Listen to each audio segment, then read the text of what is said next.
And a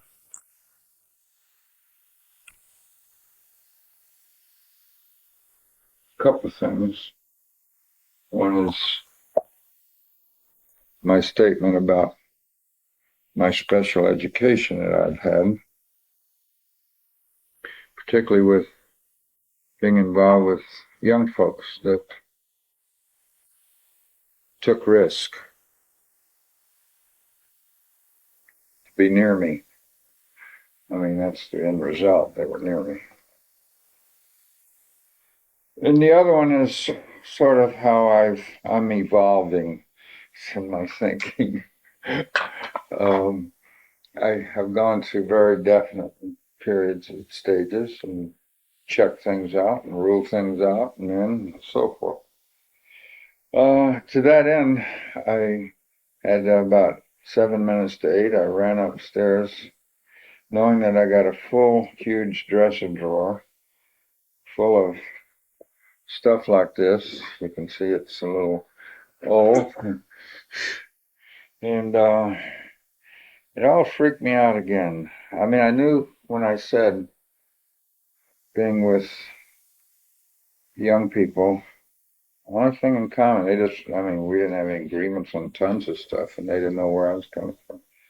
But they were always people who had taken risks to be in that scene. You with me? Uh-huh. Um, and my my contribution, or whatever you want to, my institutional kind of contribution had a lot to do with my trying to. It all started with I knew that from World War II, I knew that in Korea that I realized that the world wasn't heading down a very exciting path, uh, and it had to change. It has to change, or millennium will come a little sooner than we thought. um, and to that end, country farmer in a way, um, I took steps. And I won't go through all those. Just going to the city, thanks to Michael Harrington and so forth, was a step. Moving in Cabrini Green was a step. Don't skip over that. Well, we have to come back to that, otherwise I won't. Okay. Okay, that's fine. And even uh, knowing but reading The Other America, I put together the Inner City Peace Corps, which we've talked about. And I don't know if you can have this. This might have shared it before. I'm not giving you much of anything here. This is a letter that I wrote for OP that he doctored up a little bit, but had the guts to publicize to all junior and senior male students. It reflects our time level, even though the results were male and female. It's a hell of a letter for the time. Um, but I wrote the letter. But more importantly, a man in his position took the responsibility of printing it and putting the torch and everything else. Okay, encouraging people to quit school for a year. Can you imagine a president doing that today? God. And why? One of the whys in there has to do with the church. In Chicago, I'm leapfrogging a little bit, but I associated with socialists, communists, Marxists, you name it. Anybody that was about SDS, I knew Rennie real well, stayed with me. Rennie Davis, Doug Andrews, Snick, all of them. You can't imagine my associations. I mean, people don't realize who I've associated with. I mean, I got an FBI file at home, to this day, I haven't been relieved of being a national security risk. It had only to do with my associations. But I'm still a national security risk. It reached all the way over to Secret Service of the Deutsche Republic when I was over there. All of a sudden, I found I was blacklisted in certain areas of government over there. I can imagine, because what was unusual about you is your age at the time. Mm-hmm. You were older than they were, and I have a friend, Wells Ketty, who is your age, that was, he was involved with everything and knew everybody. And a lot of people my age were leaders, and I wasn't in a way. Partly it's because of your age at the time and your views that at least listen. Were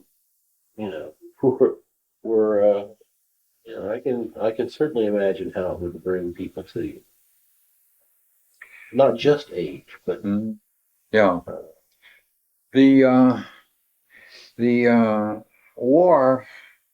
I didn't put it in these terms then, but the war introduced to me dialectics, introduced reality. I knew that a German and a Jap soldier, a Nazi and a Jap soldier, were no different than I was, and et cetera, et cetera, et cetera. And I knew that they were not absolutes. I knew it wasn't good versus evil. I knew that early. I'm a little kid, but I knew it early, getting my ass shot off. I knew good and well that they just wanted to go home, just like I did.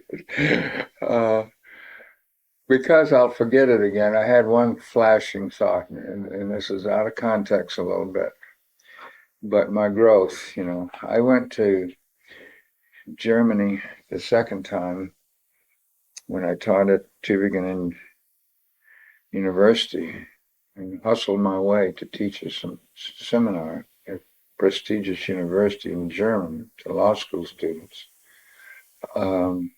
I had one thing in mind, and I toured the whole southern part of Germany to do this at my expense. Everything was at my expense. I have never had a grant. This is out of the order, out of what I was trying to get at here, but I know I'll forget it if I don't.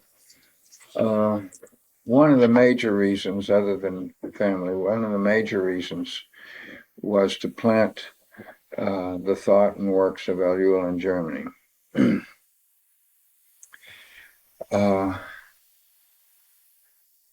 Here, Ellul had been translated almost every language in the world, considered to be one of the foremost thinkers of the world. And yet, nothing in German. And before I set on this adventure, I tried to find out how come it's not in German. All these intellectuals and so forth. I don't care whether you agree with him. He's considered. Harvard wanted him. University of Rome wanted him. Everybody. To have a chair. And I discovered that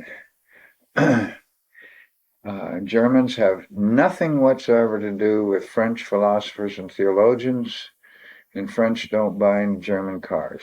That's what I came up with.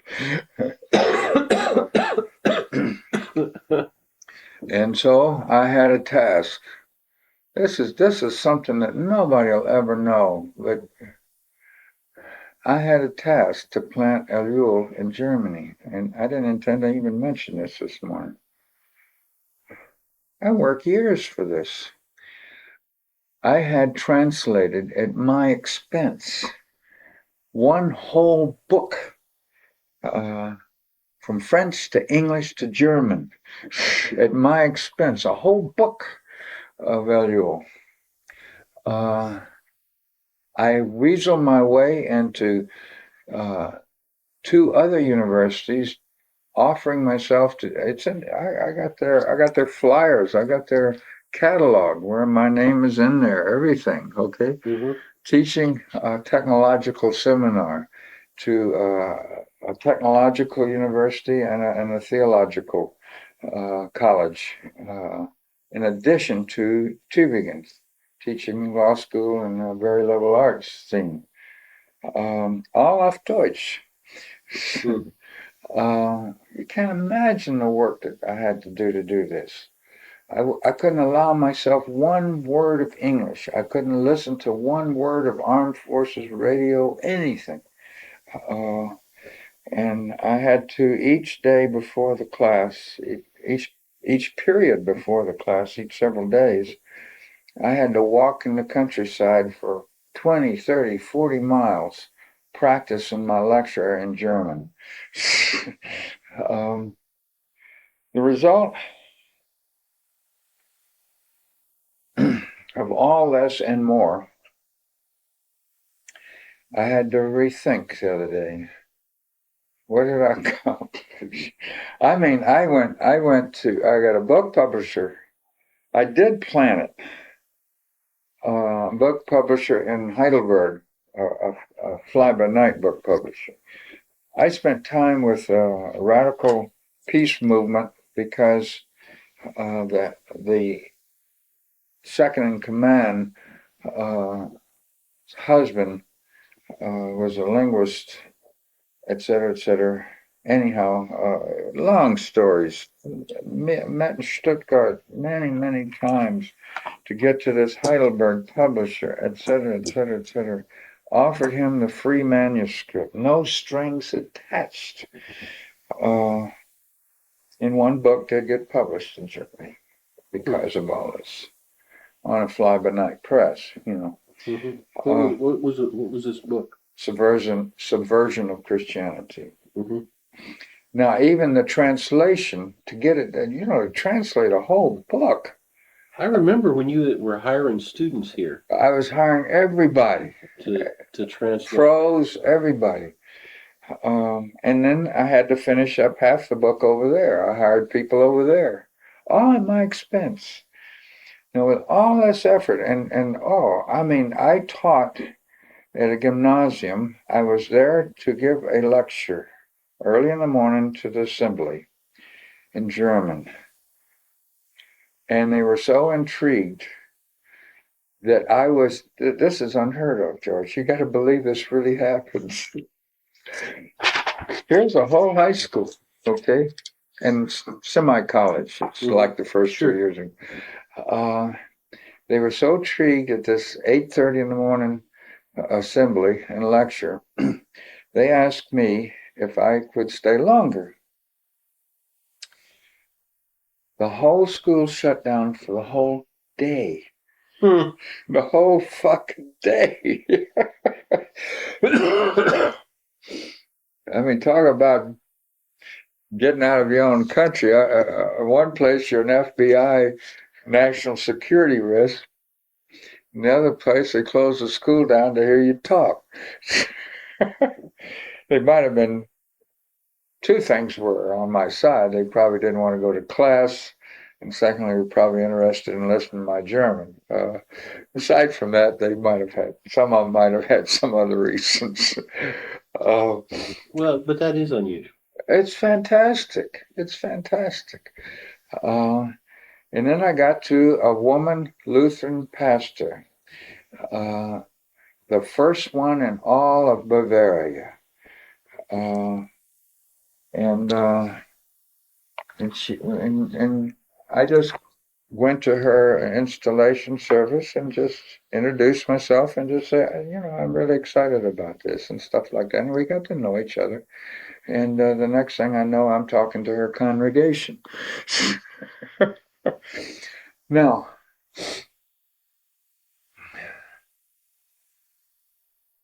all this effort, I have no idea of anything. There's a lot more that came out of it. The only thing that I tangibly am pretty sure of was up until just a couple years ago, I'd periodically get a letter from a gymnasium student from India. I mean, she's an Indian, okay, who was highly intrigued and wanted to talk more. And she'd write even just a little postcard. Um, and then the other thing that I was, the result of all my efforts, and I mean this as a positive, I think it was probably as important as anything I did. I think that doing Ellul probably got me into Germany um, for myself, you know. Mm-hmm. Having, you've heard this before, but when it came time for the 40th anniversary of the Allies landing in Europe on Normandy, Mm-hmm. Reagan invited all the kings and queens of the world to Normandy for a big occasion and shunned Helmut Kohl. And it was a blow to the German political leadership. And Helmut, there's a lot written in the paper. And I was really pissed too, you know. I mean, 40 years, come on, you know. And so I wrote a letter in German, to the letter to the editor. And basically it said, uh, shortening it a lot, I had said I was there. And thank God we don't have to wait for political leaders to allow us to talk and have a beer together, you know, the enemy, you know. Mm-hmm. I can say, I'll just skip what happened after that. Except now, 4 years later, 3 years later, I come back to do my semester in Tübingen. And I go to the post office and I have to see the postmaster to give him my address and stuff like that. Are you the Walter Reiner? The Professor Reiner wrote that damn letter. He had never forgotten it, and I already had indications of that, you know, in town the next day and so forth. I mean, every old man stopped me. So that was worth contemplating. And then I'll give you one more, and then I'll say these two events are really went into my head as something when we think globally and act locally. Man, I'm getting there, you know. Mark Riedel, as you know, left me ostracized before I even got to Roy. Non-academic, and it's not going to be like the other people you've had. So I really, and my German was terrible. I had a rough time the first semester. I mean, I was really ostracized. Aloy was back at your place around Christmas time. Mm-hmm. And a top student from the Pedagogische Hochschule, the university, they were about to be closed. Unheard of historically, but they were about to be closed because of efficiency by the Bavarian government in Stuttgart. It was major political topic, okay? Mm-hmm. Major political topic. Closing down the Pädagogische Hochschule, the university in Royland.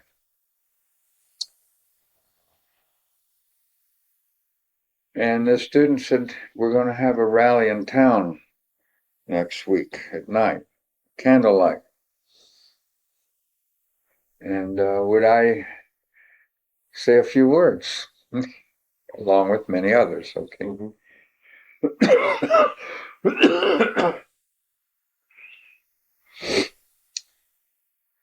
So I said, sure. And I got a German student to help me work out what I wanted to say. Very short. Uh,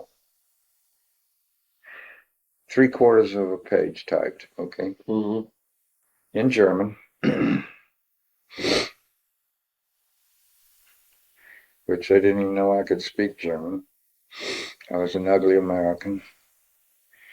Uh, and I see the dam, it's nighttime and it gets dark early, and I see the candlelight parade forming in campus, right below my window there, and heading downtown. And I was told a certain time. I had an hour yet, and okay, I guess so I put on my snowing. Put on my Mark Riedel raincoat that he had left. So what I still use. So at least you look like a scholar, even if you weren't one, right? Yeah, right. And so I amble along I get down to the main drag. Where the hell is this thing? I thought I'd see in the square there in the market. I didn't see anything. Shit, am I going to blow this one, And I'd memorized my little talk. And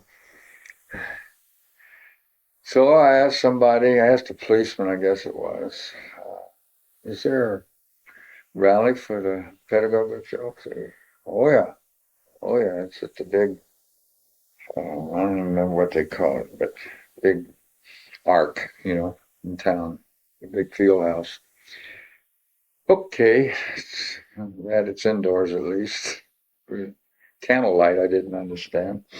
Um, So I walk in the back of it. There were probably about 5,000 people crowded in there. A high stage with about 14 chairs and a podium. Mm-hmm. I'm jumping ahead because I didn't know at that moment, but uh, the mayor of the town was there. The president of Bavaria was there. The president of Tübingen University was there. I mean, all the top brass in all of southern Germany was there. The press, lights, camera, action. This was put in a book. My speech is in a book. I mean, I'm just a little hammerer here. My speech is in a book. Anyhow, I was about number 11 or 12 to go to the podium. And introduced me, American professor at the Pedagogische Hochschule, Walt. And I had him like that even before I said one sentence because they didn't expect me to speak in German. If I hadn't memorized it, I couldn't have. And so I did my little thing. I was the only talk that pushed for the continuance of the Pedagogische Hochschule for quality reasons. Every other talk was based on disagreeing with the efficiency experts on the need for the place 5 years from now, 10 years from now, and so forth. You with me? Mm-hmm. Mostly teacher training, see. And every talk, I was the only one that, in a sense, said, fuck the quantity stuff. This is about quality, whether you have big numbers or not. And I did a nice little job, okay. All right, now my main point is the next day, walking on campus, I was from that moment on the toast of the campus. Every janitor, before they ignored me, to get stuff Xerox, it was like pulling teeth from the clerks, Mm-hmm. Now I can get anything Xerox, as much as you want. It was unbelievable. Mm-hmm. Total change. So I'm citing these two things, the postmaster and in a 30-second talk in German. Um, at the right time, in the right place, probably had more to do with my changing anything than anything else I did over there, even though I went for highfalutin reasons. So think globally, I globally was really entrenched in me, sort of by accident. Um, early in the game, I'm going back to little development stuff. I realized that, and I guess that's why I didn't intellectually pull towards Marx and socialism. I pulled towards people who were socialists and Marxian because I realized that the poor had to be involved in the equation.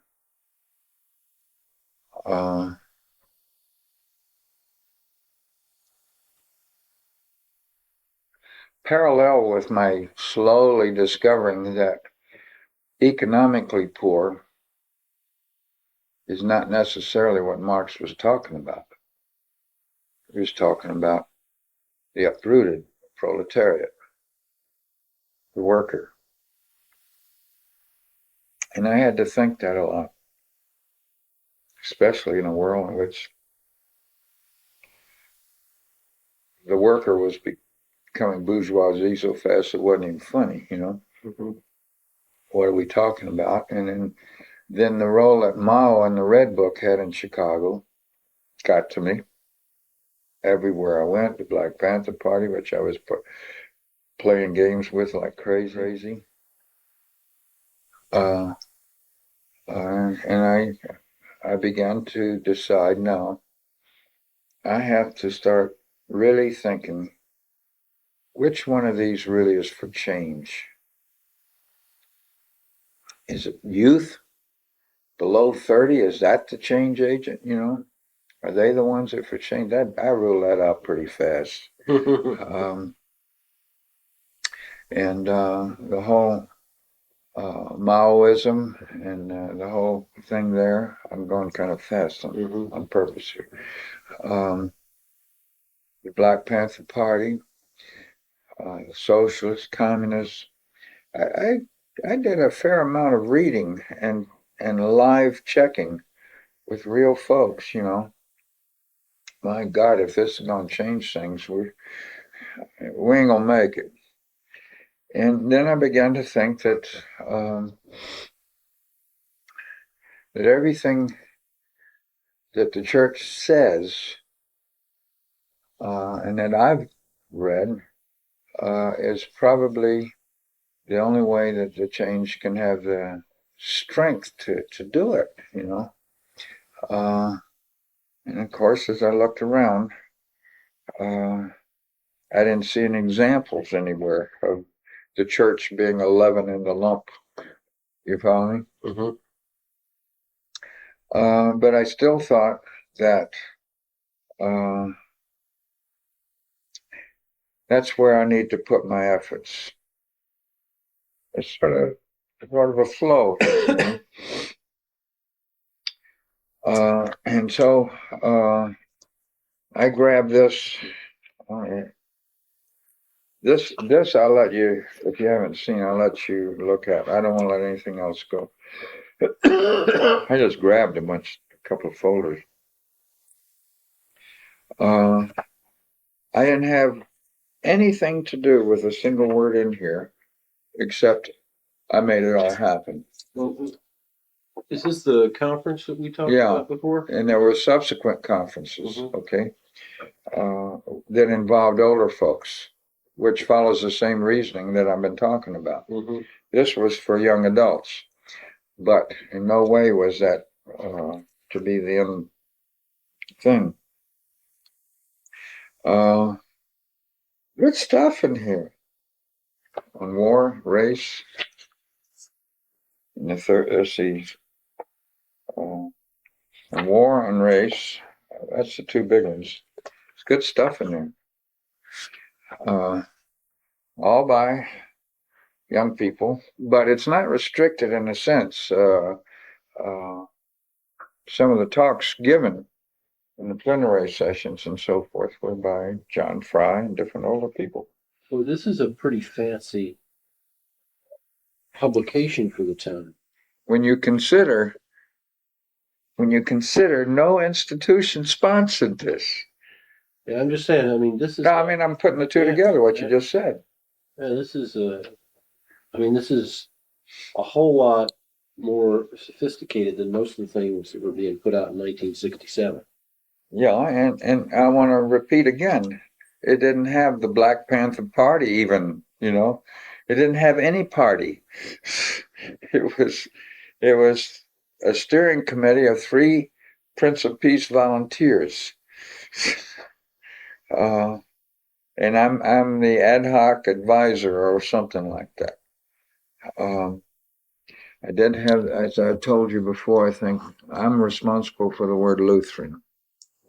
I'm responsible for getting the money to do that. But I got the money from the participants. I think I told you how I got it, didn't I? I charged tuition to everybody that came into all the liberal radical young people. We gave scholarships. That's right. and then allowed a lot of observers to come from the bureaucracies of the Lutheran churches who paid through the nose to come, but they weren't allowed to say anything. Great. No, but I mean, it's a bottom-up thing. It had no institutional support. And a person made it happen. Initially, kicked it off by simply saying, if you 3 want to express your bitches and gripes, do it. I'll make sure you. I had a hard time getting a place, I mean, the Lutheran churches wouldn't allow us a place to meet. You told me who it was before. Is that Jody? Yeah, Jody and Ruth Parrish and Jerry Glavy.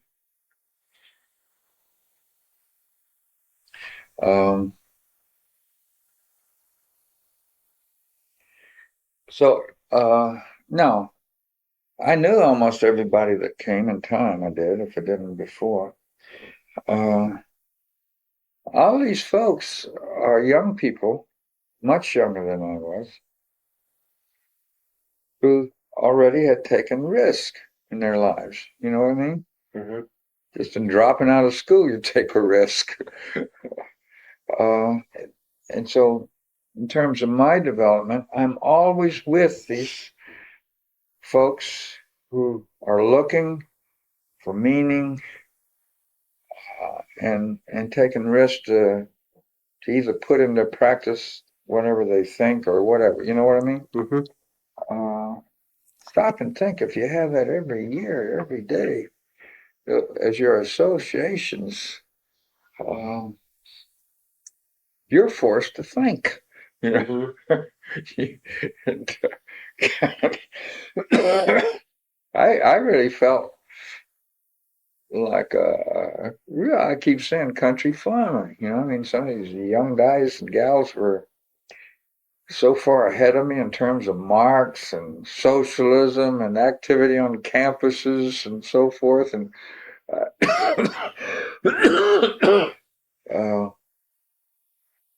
I didn't tell them, but man, I didn't know what they were talking about half the time. Mm-hmm. On the other hand, I had to deal with it. So I'd read, I'd look, I'd act, and raise questions.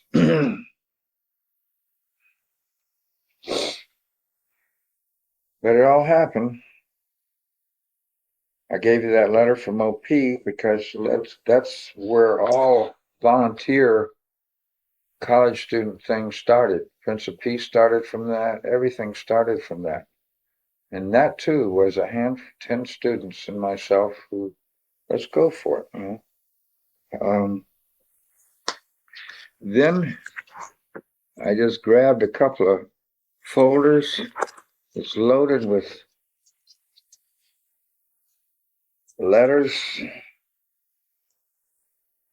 Dear Coach,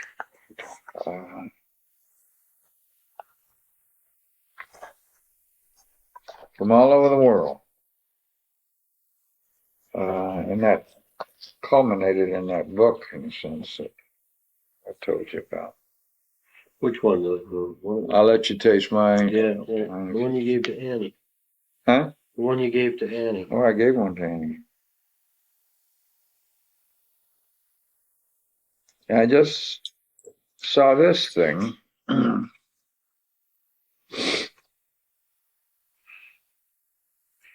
This is an overseas report.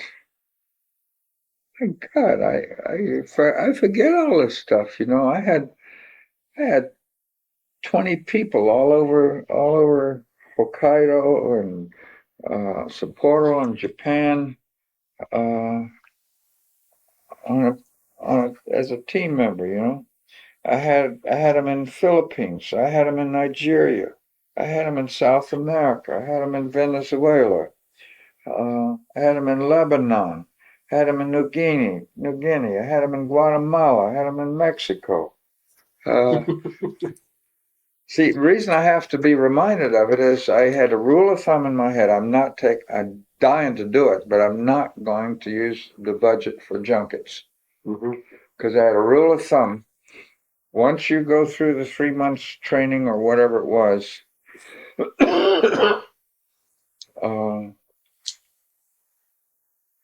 you're it. You don't have a hierarchy. You don't have a Vatican or Pope. You're it. With whatever arrangements we're making over there, you know. That's very different than anything in any church body, I'll guarantee you.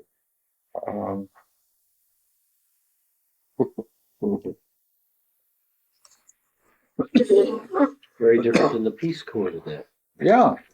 I mean, there's nobody riding herd. You go to jail, you go to jail. Now, that doesn't mean I, Walt Reiner, as a friend, won't, but not in my role, because there is no role. I'm above 30. If you want to ride me, fine. If you think above 30 have any place to play in your life, fine.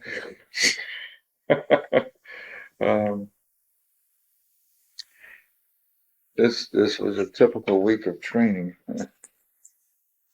Here's the East Coast. I won't take time on this. Here's the West Coast of the United States training. Developed an East Coast and a West Coast training program. I mean, I've forgotten all this stuff. It's the Middle States training program. I mean, I'm a pretty active boy. Areas of responsibility. Then I developed an urban internship project. That was summer shit. And here are letters coming out of your ears. I mean, long letters that you couldn't put in the book. Let's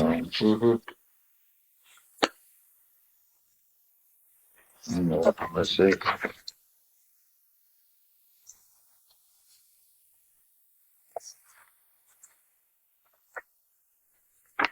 It's the Lower East Side, New York. It's a different Lower East Side, New York. As a matter of fact, this one is where Johanna's Richard Newhouse's church, who was a Lutheran. Now he's a Catholic. I had a team there. That's how I got to know him. But I got a whole drawer full of this shit.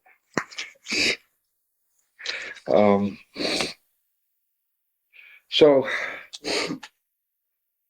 in my checking out of where change can come from, the next great thing had to do with urban studies and my own involvement with the Lutheran Church.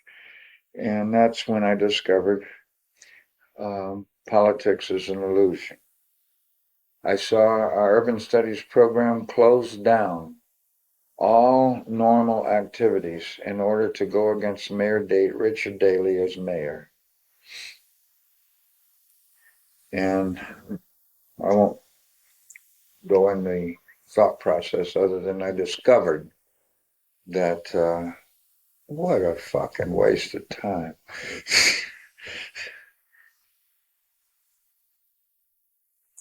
You know, what's coming out today is kind of interesting. I've forgotten a little what it was, but the other day, Daley was totally against the war in Vietnam. Advised Johnson to get the hell out, but he's a politician. Mm-hmm. And through the whole convention, that he was the bad man in the world on the Vietnam War and the peace process. He hated the Vietnam War.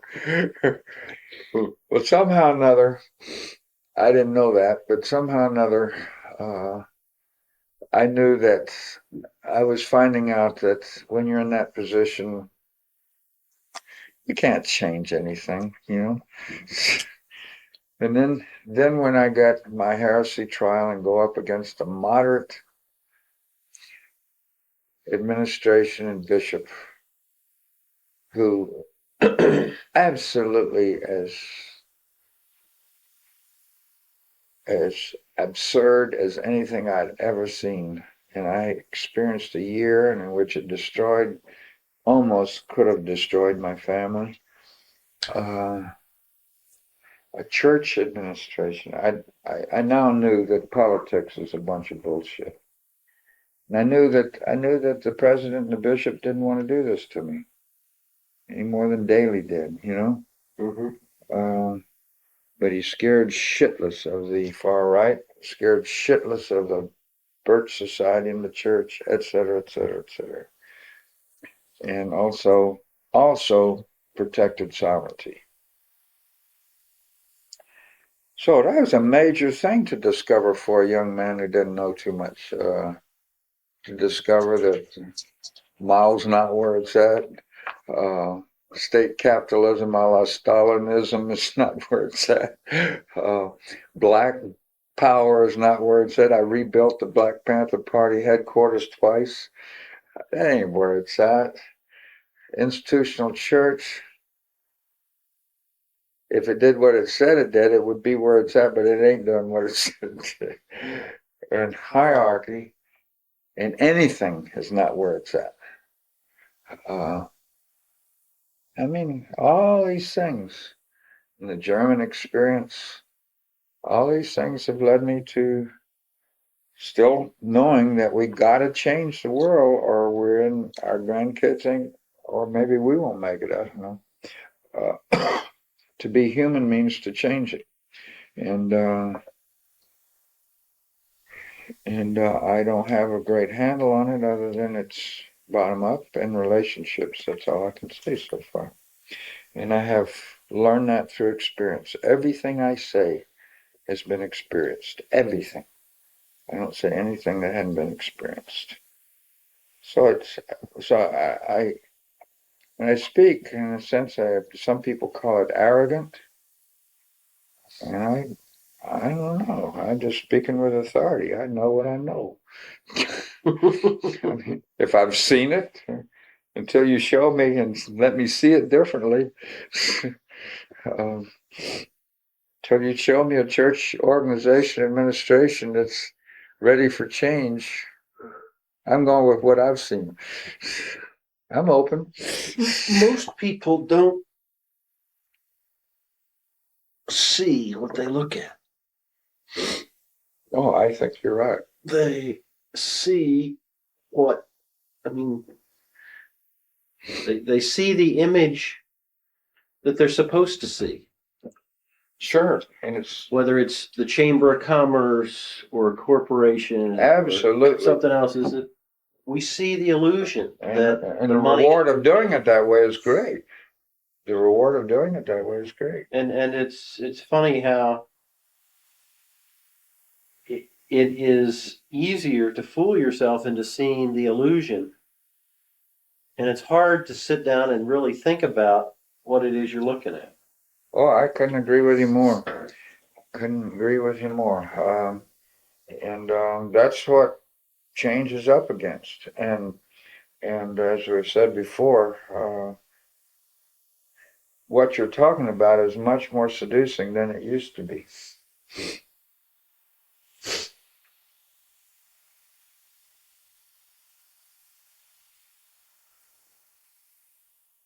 We will buy more TV sets. I'm making this up top of my head. Well, now that we've got controls on sex and violence on TV, we'll buy more TV sets, not less. I don't know if that holds up, but it's the kind of thing I'm thinking of.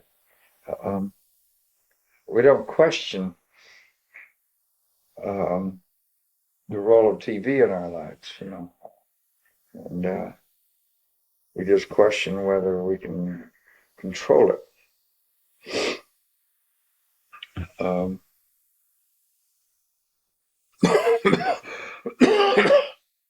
Aside, I did look for Ellul on the internet.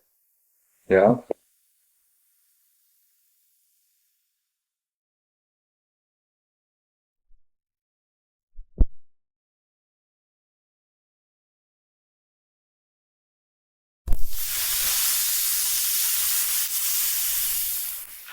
Just from having read it, that, and I can't remember right now what it says, but I know it's theories that we've talked about, Mm-hmm. and he's using them. It had to do with, just read it. Yeah, okay. Take a look. All I'm saying is that It's I've read. it's a little 3/4 of a page description of his thesis, and then his thesis is available somewhere else. Okay. If you want it. But all I'm saying is I've read scientists and all kinds of people, philosophers and everything in the journals and everywhere, positively and negatively critiquing Ellul. Because they have to. He's a top thinker. I'm not an intellectual, but I know Ellul. And I would say 9 out of 10 don't know what they're talking about. You see, you take a book like Money and Power, right-wing fundamentalists love it. You take Political Illusion, they hate it. I mean, they pick what they want. That kind of thing.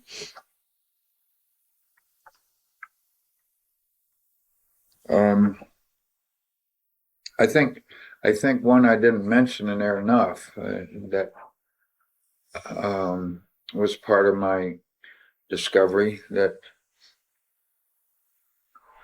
Marx was dead wrong. You are what you do in the workplace, and that work is not where it's at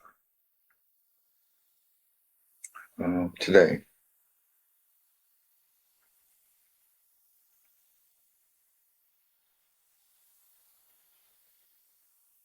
You can be a proletariat very easily without having a job or a part-time job.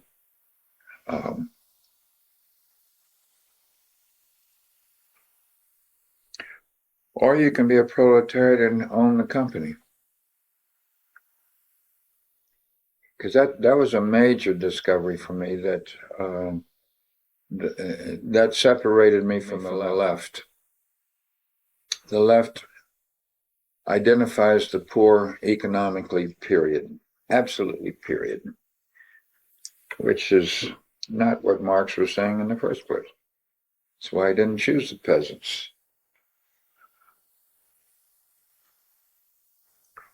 And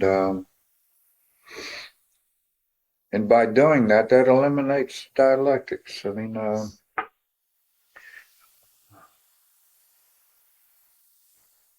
you don't have anything to do with the bourgeoisie, et cetera, et cetera, et cetera, et cetera. All or nothing, good versus evil, which we're copying. Oh, that's politics. Well, that's not the original definition of politics, which was the art of the possible.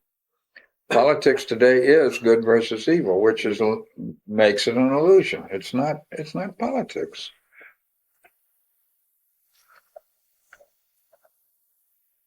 I mean, it is. You take this negative shit.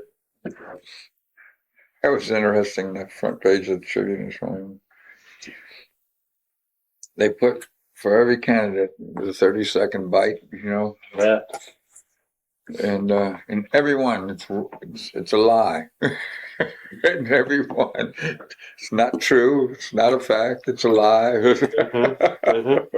Well, yeah, absolutely. Did you see? There's an article with Clinton's picture in the paper today.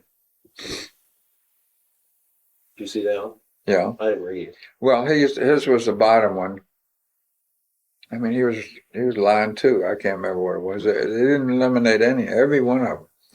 I was talking about Quentin Young. Oh, Quentin. Oh, I was saying Clinton. No, I said Quentin Young. And there's an article in there about silver-haired dynamos or something. So, that something about life isn't over when your hair turns white. Oh, I got to see that. That there are older folks who are still vibrant and changing things and doing things in this world. See, I've always respected Quentin, and I've heard him speak many, many times. He's never heard me speak because that's what I'm talking about in a way. I'm a slob, but Quentin has too much to say. But every time I've heard him give his talk to students and otherwise, I would very much disagree with him in terms of his. I mean, he's a Marxian, Now his life is different. I mean, there's dialectics in his life, but not in his lecture. Mm-hmm. I don't mean the PBS thing. I mean, when he talks to students, it's absolute. He could never see any room for anything other than a total socialist state, And in his talk, the state, the right state, I'm making my words now, but the right state was the answer. And Politics. I would argue that the state is the problem, right or wrong. Well, politics is still his game.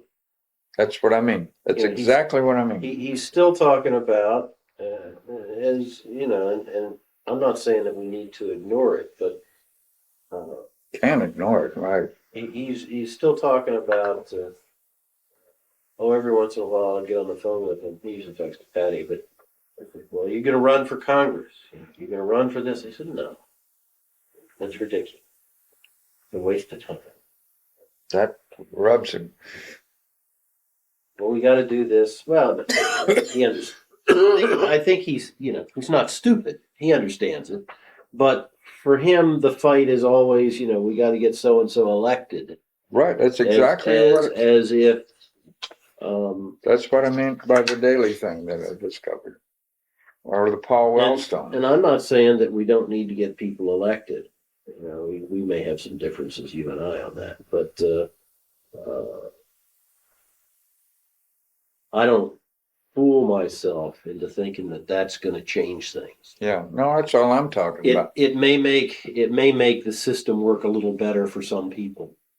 And there's a major reason why you should concern yourself with getting people elected. People think, everybody thinks that is where it's at.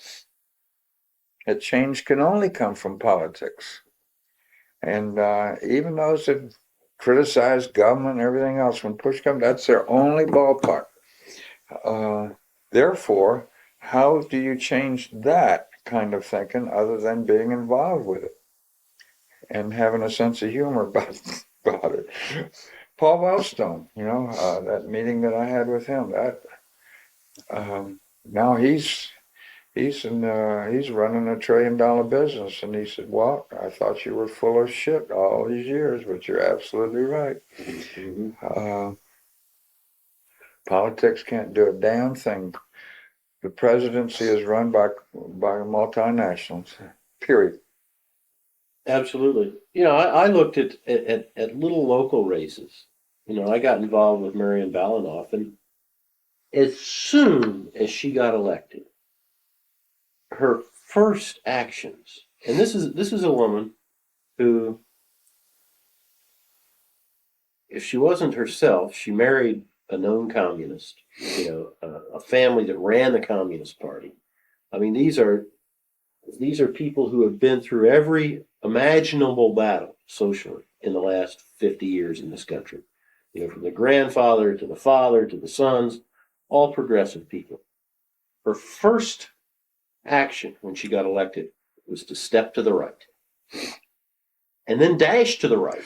And I don't mean just the right, but I mean was to make compromises. And, that's the game.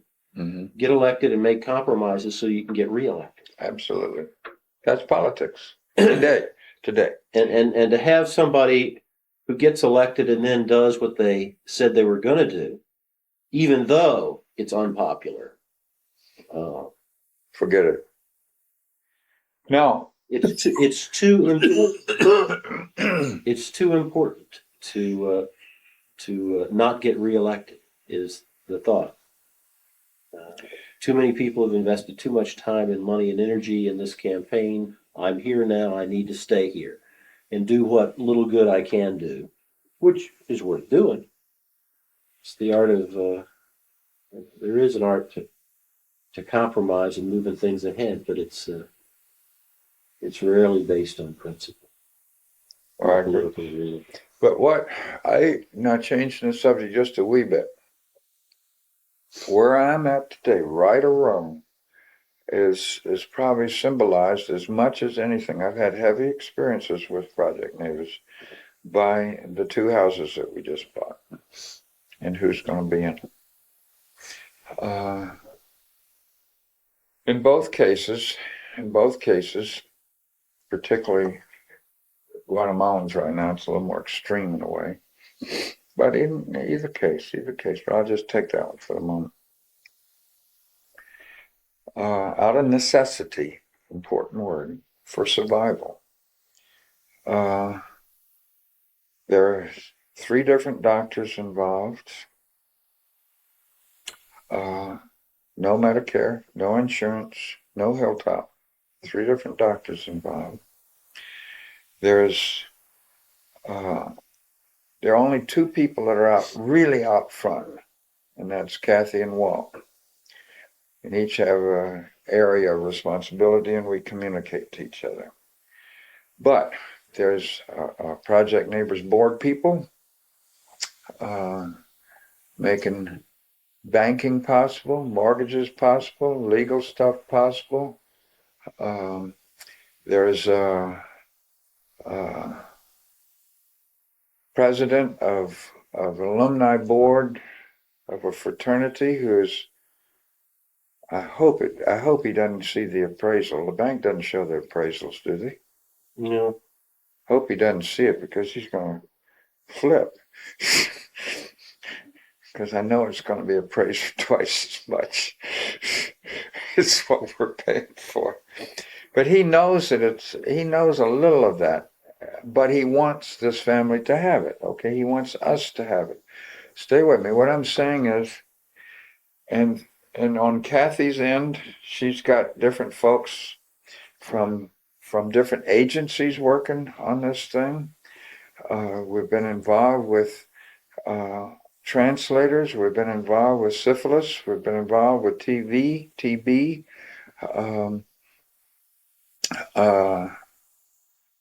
All sorts of folks in the money scene, and now Dwayne is putting a team together.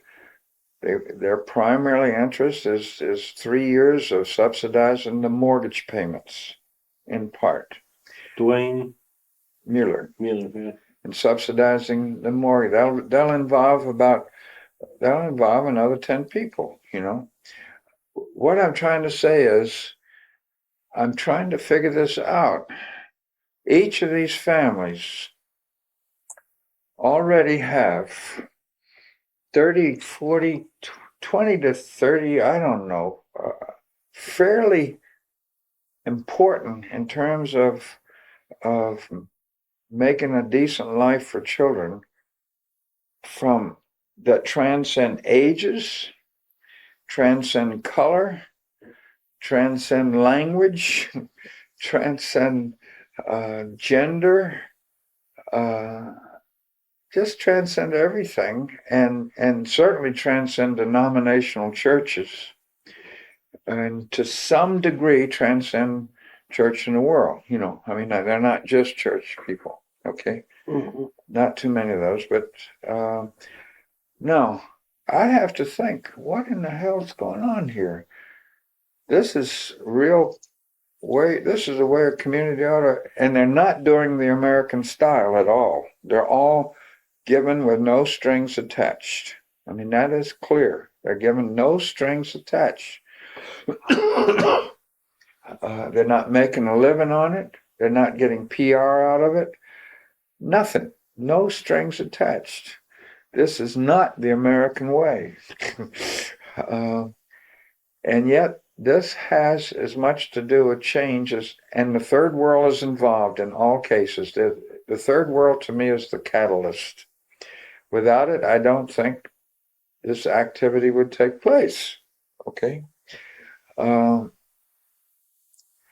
But the residue to the doctors' families, to the mother that's working with her family, you know, I mean, the residue to all the children, rich and poor here, is enormous in my experience. Mm-hmm. Just enormous. Now, this is why I'm so careful on how we get money half the time and stuff. It could wipe all this out. It could be such that only people that are supposed to do these things do it. You know what I mean? Or agencies. Mm-hmm. That's why I want to stay away from government as much as I can. At any rate, what isn't being done yet, or we're not even articulating what I'm saying to each other. I don't know if any more should be done with each other. On the other hand, if we're not even articulating, I mean, I spent time with Dwayne yesterday. Dwayne asked me now, how much should I shoot for? I said, I'm kind of counting for 3 years on $150 a month, whether it takes 10 couples or 2 couples or what, you know. But I want you to know, as you go to people, that $150, we don't want her to work for at least 3 years. And we know we got to get ready for what, I don't know, but there's no business getting out of that house with 3 little babies, you know. That's almost a given. It's not a given.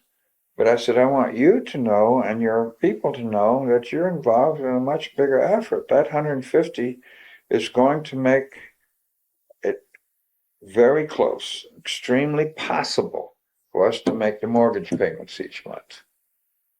It won't make the NIPSCO payment. And it won't get the diapers, it won't get the washing machine, it won't get the furniture, it won't get doctors, it won't get nurses, it won't get translators, it won't get English tutors, it won't get all that. But it will be a very important piece of a lot of folks doing some things here. I just wanted him to begin to know that I should have said this long ago to support groups, you know, that you're part of something bigger. No, I want him to know it because I want him to, when do we all get together, you know, or should we all get together? I want somebody to think about that. I don't know where to go with that. I'm just sitting here knowing that 30, 40 people are involved. They don't know each other. They don't know what others are accomplishing in this thing. And I don't want to mess it up. I don't want to institutionalize it too much. You know what I mean? But something is being born here. Well, part of it is just it's the kind of thing that, I learned really, I guess, in the anti-war movement was that I could do things. That's a starting place. That I didn't have to go through the student government. I didn't have to. I mean, it's like Beth's little phrase. She said that the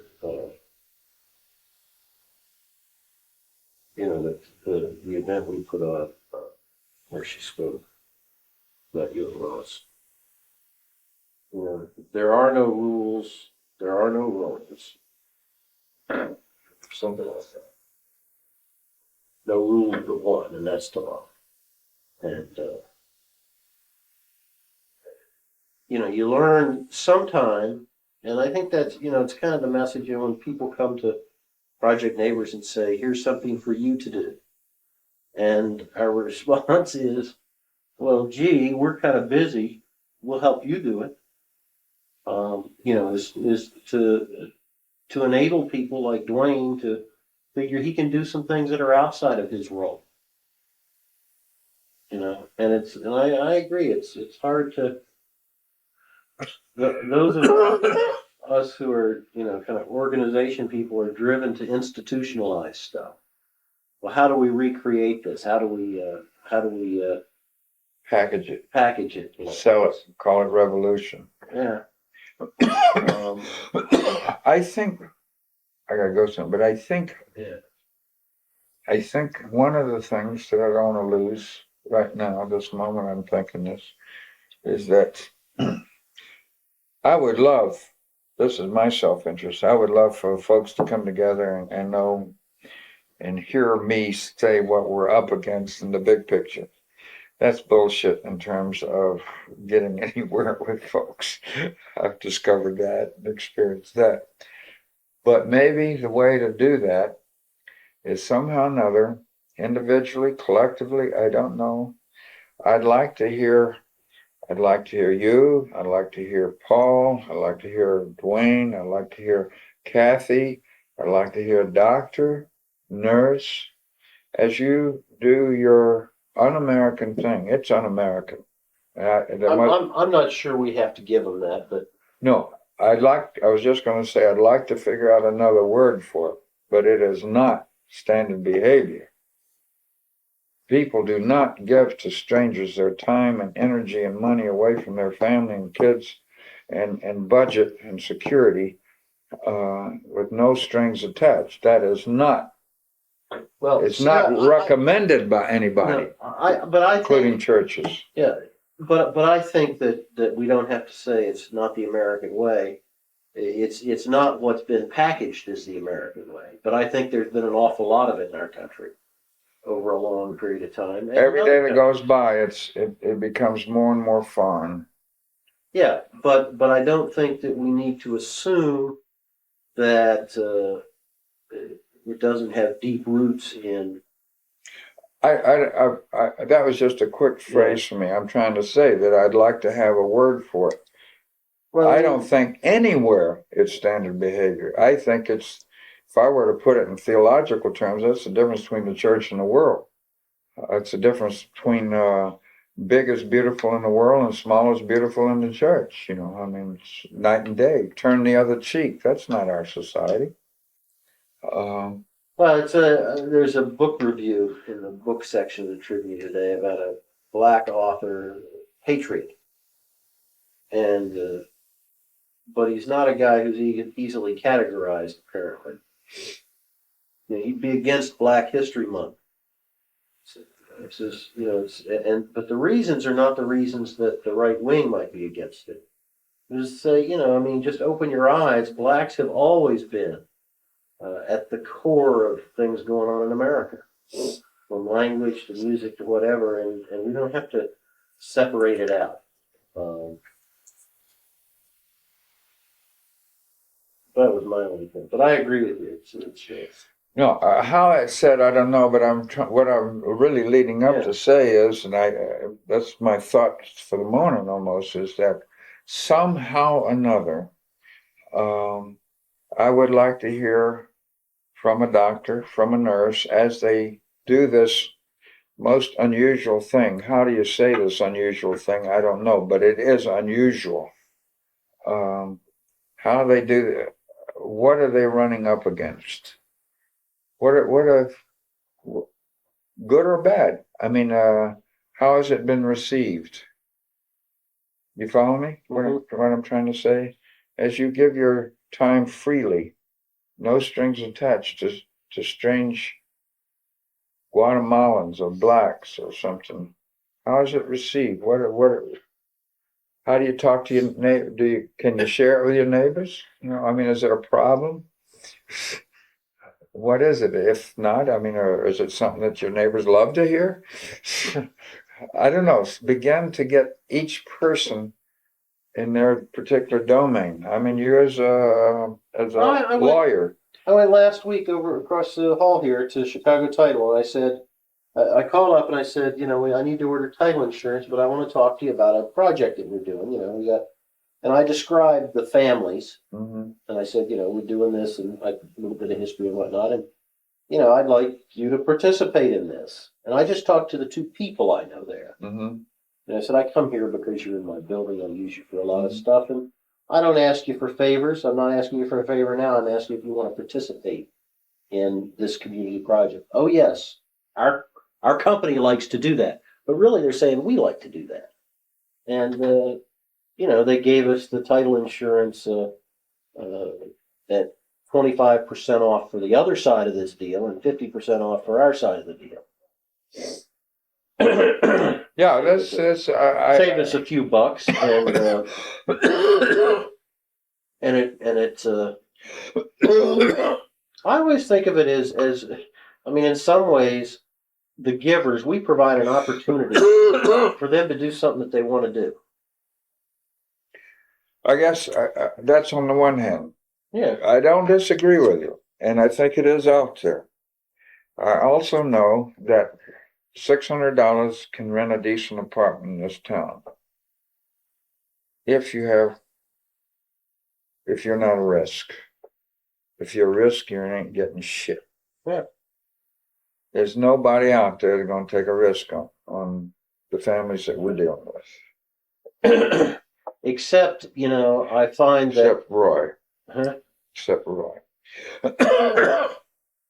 who doesn't have much money put into it. But I'm just talking about real institutions. Absolutely. Is that what you find is that if we put together the illusion of, I mean, what we have here is something that doesn't operate. I mean, we have meetings. We call them board meetings, but they're really not corporate board meetings. No. I mean, we keep minutes, but we do that for our own purposes. Mostly. Well, we do that for our own purposes. It's good to have, to know who agreed to do what and when we're going to get together again. I'm discovering it's probably more important for archives than anything. But all I'm saying is I don't picture our bank giving a nickel unless it wasn't in their super self-interest. Oh, absolutely, absolutely. But there are things out there that make it in their self-interest, and we have created enough of an illusion for them to say, it's not just Walt Reiner and George Terrell and a bunch of people who are saying you ought to do this bank. We've created an illusion that allows them to do it. Okay, before I go, because another thought that I didn't want to lose just came back to me on this. It triggered me when we were talking about banks and title insurance and so forth. The biggest mistake that I was alluding to of the left was economics. I really think that somehow, whether, how, if we do or anything, put people together that are doing things, I don't know. But I think it's terribly important to have economics fourth or fifth on the priority list of what we're coming together for. The right and the left all make economics and money number one. I'm not doing this so that Edith can make money or I can make money. I think we have to talk in a new language. I think that's part of the style of life that I keep pushing, that I don't know what I'm talking about. That our energies and time and money are not based on economics first. It's not unimportant, but it's not. That all automatically puts Dwayne Mueller just as important as Edith, in a sense. Mm-hmm. And I think that's part of the dialectics that we need. Mm. At any rate, all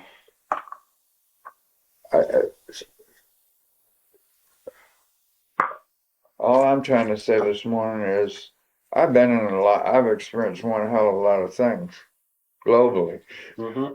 really more than most people realize. And all of it really leads down to Edith and Milady and the Evans family. Where are we going with that? I think what it boils down to me is I think what we're doing with those two families is about as close to change as I've gotten in all of this. And how the church as an institution fits in there, it's still, for me, the only one that speaks of a strength that can transcend doing what the world says is bad news. Apart from an understanding of the faith, I don't know why one would take steps that are so ridiculous in the world. Well, there may be other reasons, and we can debate them later. But Right.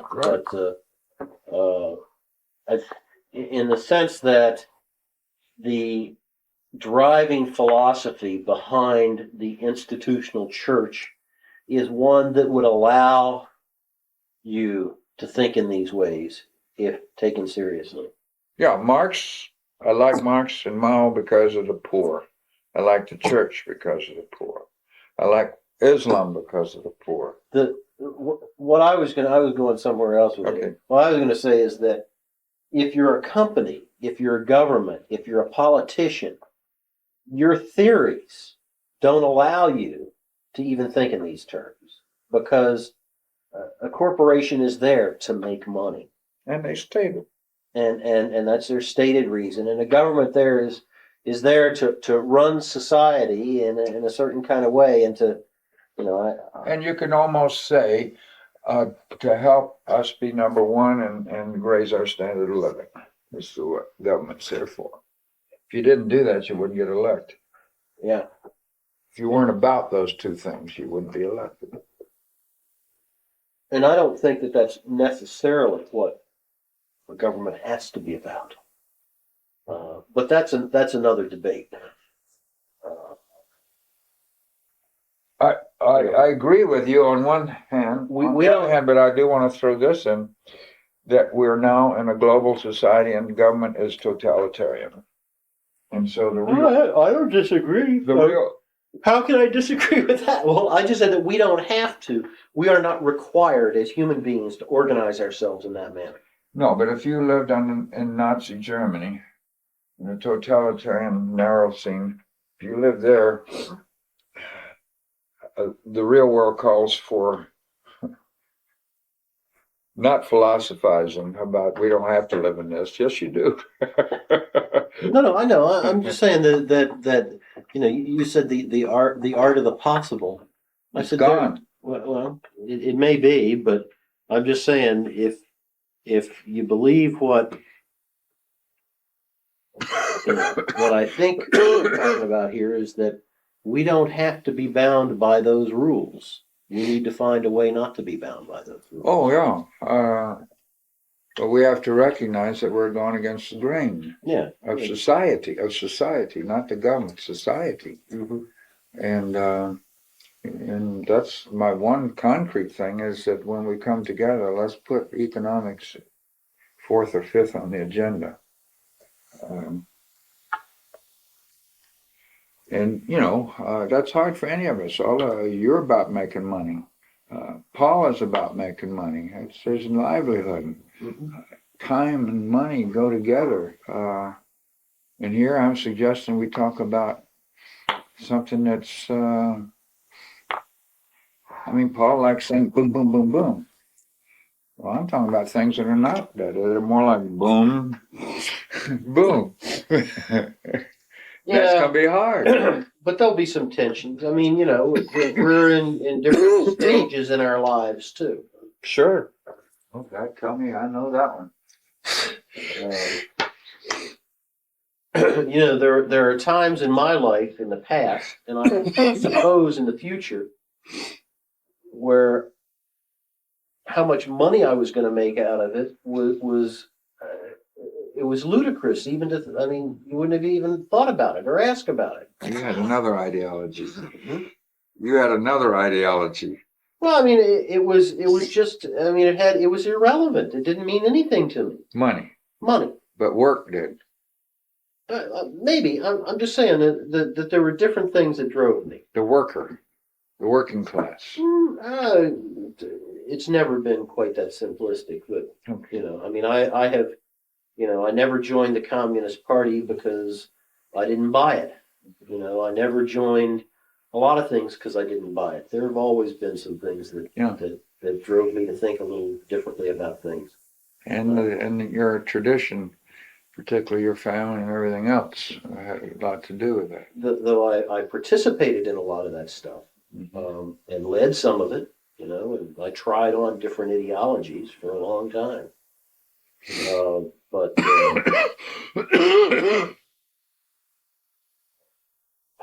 I found myself yesterday, Edwina called up and said, this woman's got blah, blah, blah problem, and can I refer over there? And my first question to her, because it's Edwina, and because she's always sending people over, was, can she pay? She says, yeah. I said, okay. We're going to have her call Beth on Monday, and blah, blah, blah, blah. And I was kind of embarrassed at myself because she called In her case, I wouldn't be. Well, but you know what I mean? I know what you mean. Is that she was calling me just because she wanted to get good service to this woman, and she knew it was on a fee basis and all that stuff. And, it's kind of like, I used to never approach people's problems that way. It's just, well, how do we solve this problem? Doesn't matter who's going to pay and whatnot. But that's not how I do it anymore. They're calling me here at this office. It's about money. Mm-hmm. It's not just about money. But if it's not about money, then you got a problem. then I'll probably end up worse because I got to make some. Mm-hmm. I mean that facetious. No, I understand fully. So those things, they become important at different times for different reasons. Anyway. Gotta go. Yeah. Gonna go to church, I guess. Yeah, well, I may even make it myself. Well, that's good. See you around. See you later.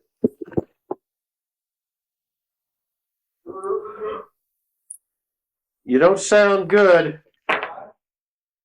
Stay out of the cold.